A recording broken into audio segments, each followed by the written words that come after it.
दोस्तों एपीजीएस में स्वागत है। दोस्तों अगर वीडियो अच्छा लगे तो लाइक और सब्सक्राइब जरूर करिए और अपने दोस्तों के साथ शेयर करिए। आइए हम लोग एनसीईआरटी का क्लास 6 का लेसन 8 देखते हैं। ठीक, भारत जलवायु।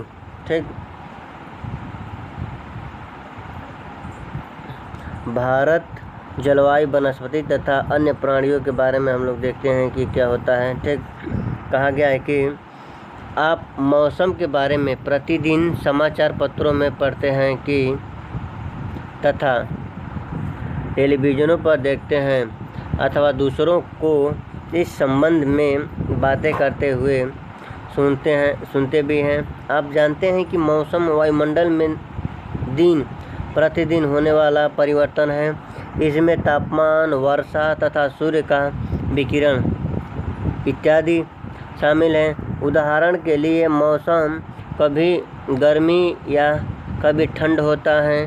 कभी कभी आसमान में बादल छा जाते हैं तो कभी वर्षा हो जाती है।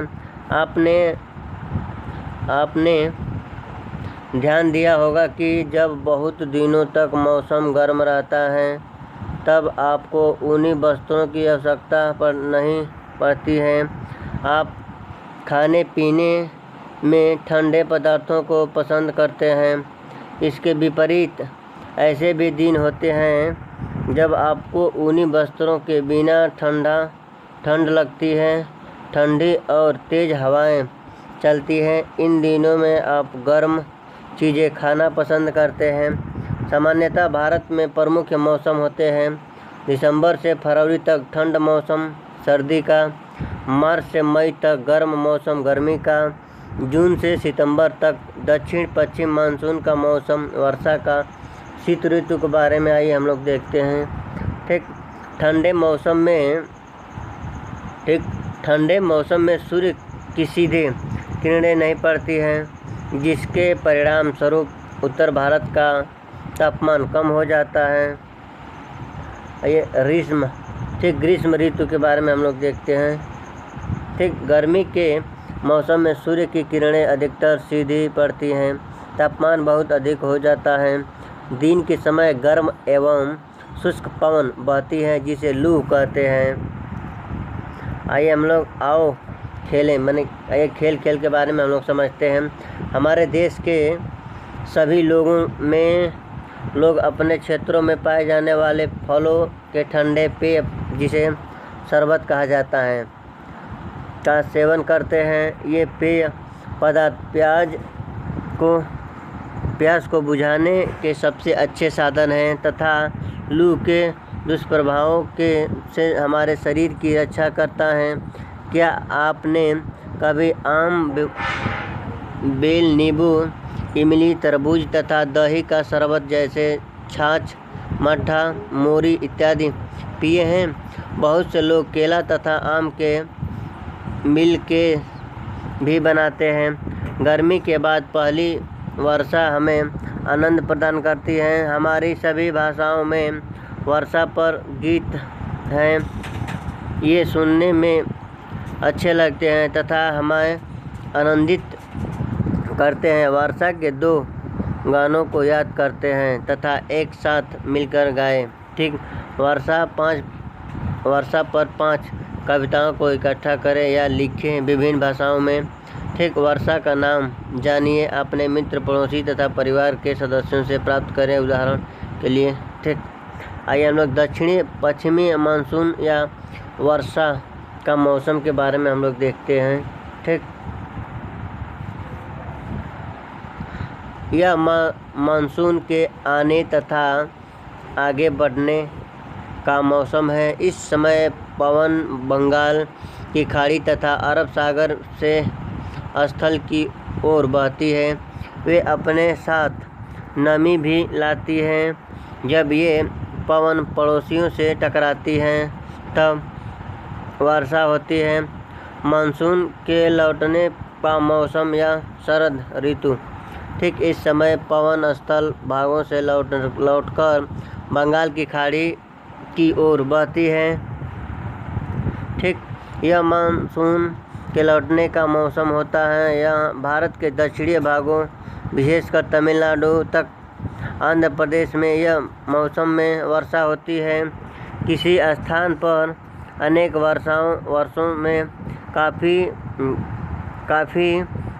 गई मौसम की औसत दशा को जलवायु कहते हैं। ठीक, भारत की जलवायु को मोटे तौर पर मानसून जलवायु कहा जाता है। ठीक, मानसून शब्द अरबी भाषा है मौसमी से लिया गया है, जिसका अर्थ होता है मौसम। भारत की स्थिति उष्णकटिबंधीय में होने के कारण अधिकतर वर्षा मानसूनी पवन से होती है।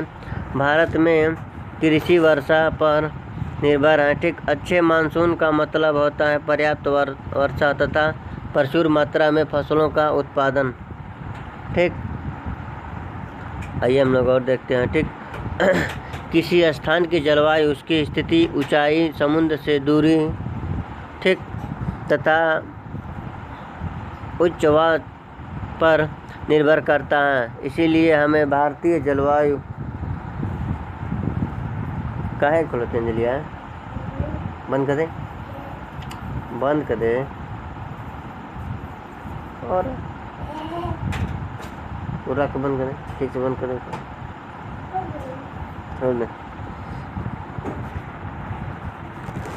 तथा उच्च पर निर्भर करती है। ठीक, इसीलिए हमें भारत की जलवायु में क्षेत्रीय विभिन्नता का अनुभव होता है।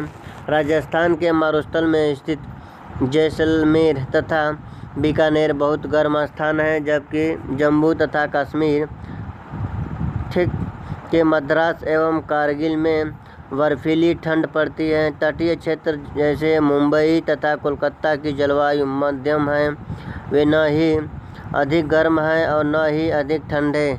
समुद्री जल पर होने के कारण ये स्थान बहुत अधिक आर्द्रता एवं विश्व में सबसे अधिक वर्षा मेघालय में स्थित है। ठीक, सोमिनाराम में होती है। ठीक, जैसे किसी वर्षा राजस्थान के जैसलमेर में वर्षा होती ही नहीं है। ठीक, प्राकृतिक वनस्पति क्या, ये बारे में हम लोग पढ़ते हैं कि प्राकृतिक वनस्पति क्या होता है। ठीक, हम अपने चारों तरफ विभिन्न प्रकार या पादप जीवन देखते हैं। ठीक, हरे घास वाले मैदान में खेलना कितना अच्छा लगता है। कुछ पौधे छोटे होते हैं जिन्हें झाड़ी कहा जाता है, जैसे कैक्टस तथा फूलों वाले पौधे इत्यादि। इसके अतिरिक्त बहुत से लंबे वृक्ष होता है। इनमें से कुछ में बहुत शाखाएं तथा पत्तियां होती हैं, जैसे नीम, आम। तो कुछ वृक्ष ऐसे होते हैं जिसमें पत्तियों की मात्रा बहुत कम होती है, जैसे नारियल, घास, झाड़ियां तथा पौधे जो बिना मनुष्य की सहायता के उपजे हैं, उन्हें प्राकृतिक वनस्पति कहा जाता है।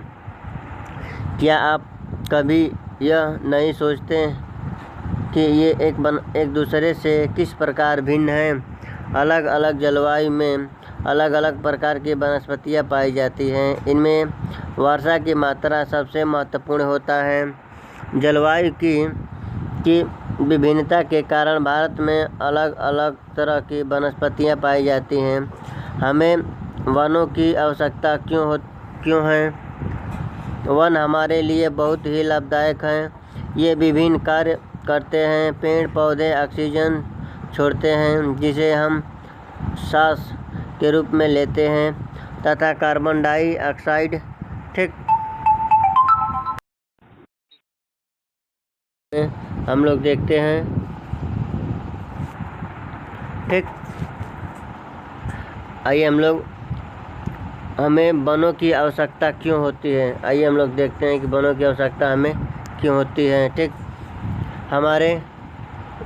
वन हमारे लिए बहुत ही लाभदायक होता है। ये विभिन्न कार्य करते हैं। पेड़ पौधे ऑक्सीजन छोड़ते हैं, जिसे हम सांस के रूप में लेते हैं, तथा कार्बन डाइऑक्साइड को ग्रहण करते हैं। पेड़ पौधे की जड़ मिट्टी को बांध कर रखती हैं, तथा इस प्रकार वे मिट्टी के अपरदन को रोकता है। ठीक, आइए हम वनों से हमें ईंधन, लकड़ी, चारा, जड़ी बूटियाँ, लाख शहद, गोंद इत्यादि प्राप्त होता है। ठीक, वन्य जीवों की आकृतिक निवास हैं। ठीक, पेड़ों की अंधाधुंध कटाई के कारण भारी मात्रा में प्राकृतिक वनस्पतियाँ समाप्त हो गई हैं। हमें अधिक पौधे लगाने चाहिए जो पेड़ बचे हैं। ठीक, इनकी रक्षा करनी चाहिए एवं लोगों को पेड़ों के महत्व के बारे में बताना चाहिए। हम लोग कुछ खास आयोजन जैसे वन महोत्सव मनाकर अधिक से अधिक लोगों को इस प्रयास में शामिल कर सकते हैं तथा प्रकृति को हरा भरा रख सकते हैं। ठीक, आइए कुछ हम लोग देखते हैं। ठीक, लीला के माता पिता ने उसके जन्म पर नीम के एक पौधे को रोपा। प्रत्येक जन्मदिन पर उन्होंने अलग अलग पौधों को रोपा था। ठीक, इनको हमेशा पानी से सींचा जाता था तथा अत्यधिक गर्मी, सर्दी एवं जानवरों से बचाया जाता था। ठीक, बच्चे भी यह ध्यान रखते थे कि कोई उन्हें नुकसान न पहुंचाए पाए। ठीक, जब लीला 20 वर्ष की हुई तब कई सुंदर वृक्ष उसके घर के चारों ओर खड़े थे। ठीक, चिड़िया ने उन पर अपना घोंसला बना लिया था। फूल खिलते थे, तितलियाँ उनके चारों ओर मंडराती थीं। बच्चे ने उनके फलों का आनंद लिया था, उनकी शाखाओं पर झूले तथा उनकी छाया में खेलते थे। ठीक, वन्य प्रणाली के बारे में हम लोग देखते हैं कि वन्य प्रणाली क्या होता है। ठीक, विभिन्न प्रकार के वन्य जीवों का निवास होता है। वनों में जंतुओं की हजारों प्रजातियां तथा बड़ी संख्या में विभिन्न प्रकार के सरीसृपों, उभयचरों, पक्षियों, स्तनधारियों, कीटों तथा कृमियों का निवास होता है। ठीक, बाघ हमारा राष्ट्रीय पशु है। यह देश के विभिन्न भागों में पाया जाता है। गुजरात के गिर वन एवं एशियाई शेरों का निवास है।